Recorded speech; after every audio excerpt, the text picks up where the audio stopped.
1 heure en France. Denis Faro, Frédéric Le Tournier sur France Bleu. En mode déconfiné, notre nouveau rendez-vous. Nous commençons la semaine avec une relocalisation, celle du recyclage des cartouches d'encre que nous utilisons tous dans nos imprimantes. La cartouche française est la première cartouche d'encre reconditionnée en France et lancée pendant la période de confinement. Alors ça mérite des explications avec le directeur de Printerea qui travaille avec 80% de personnes handicapées et qui est basé à Chérisiste en Eure-et-Loire, c'est près de Dreux. Bonjour Laurent Bertuel. Bonjour. Alors c'est en fait le confinement qui vous a amené à recycler les cartouches d'encre en France. Alors on avait un petit peu d'avance parce que c'est un projet qu'on avait dans les tuyaux depuis plusieurs mois, mais en fait le confinement nous a permis de nous poser un temps et de finaliser le lancement de la production industrielle en tant que telle. Alors il faut nous expliquer pourquoi Laurent Bertuel. Avant vous deviez les envoyer en Chine parce qu'on n'a pas le droit de les produire, de les fabriquer de toutes pièces en France ? Voilà, exactement. Alors il faut voir que pendant la crise, pendant la crise sanitaire, il s'est passé un double phénomène.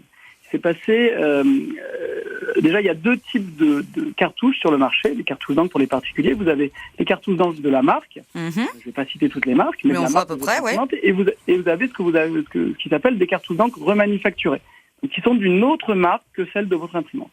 Il y a toujours deux types sur le marché.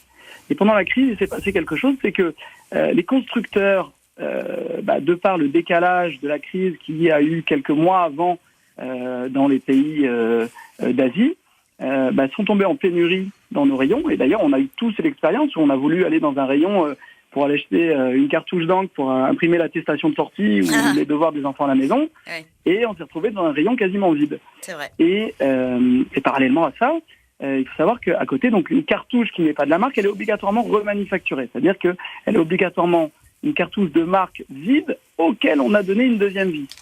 Mais pendant la crise, il n'y avait pas de collecte possible, puisque les gens ne sortaient pas de chez eux, donc n'allaient pas déposer leurs cartouches vides dans les bornes dédiées à la collecte des cartouches d'encre.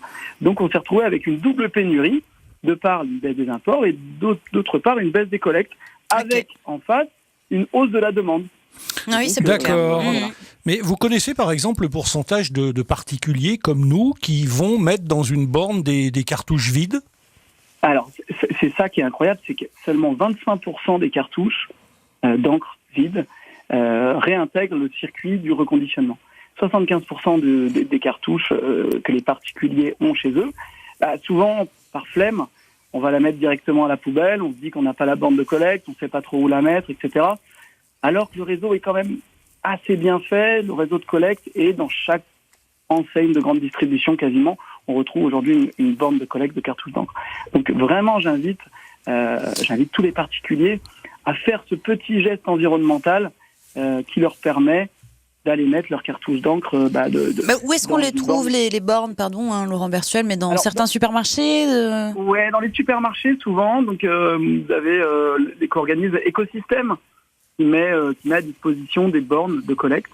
Vous avez parfois dans les écoles, vous avez parfois dans les mairies, vous avez parfois... D'accord. Il y a tout un tas d'endroits aujourd'hui où on peut déposer ces cartouches d'encre. Et financièrement, qu'est-ce qui est le plus intéressant ? Les envoyer en Chine et les récupérer ensuite, ou maintenant les recycler en France, franchement ? Alors, aujourd'hui, on a la fierté de pouvoir dire... Alors, je tiens à dire qu'on n'est pas la première usine française. Tout à l'heure, vous disiez la première. Il y a déjà une autre usine qui existe en France. Ah, c'est gentil de le préciser. On est la première de l'économie sociale et solidaire. D'accord. Hormis ça, on n'est quand même que 2 usines en France à le faire de manière industrielle. Donc, ce qui est très, très peu.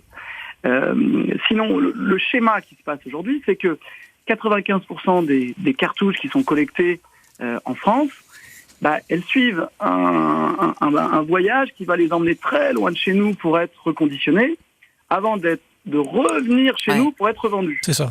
Un peu dramatique. C'est là qu'on marche sur la tête. C'est là qu'il y a une aberration.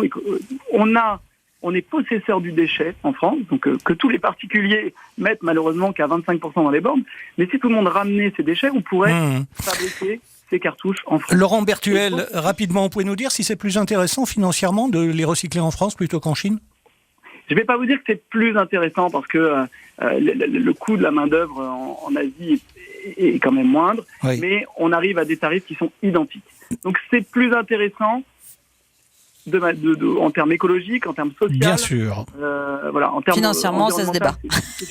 En termes de tarifs, on arrive au même prix. D'accord. On n'est pas plus cher. Et nous, On n'est pas plus cher. on a appris encore quelque chose Comme aujourd'hui. chaque jour, Et on ne doit pas Denis. être les seuls. La cartouche française, des cartouches d'encre recyclées en France, grâce au confinement qui a précipité les choses. Printerea, nous étions avec le directeur général. Bon, merci beaucoup Laurent Vertuel, on vous souhaite une belle journée. Merci à vous. À Très bonne bientôt. journée. Au revoir. Au revoir. Et comme quoi, il faut se décider à aller recycler ses cartouches d'encre. Ça peut, on l'a entendu, changer les choses.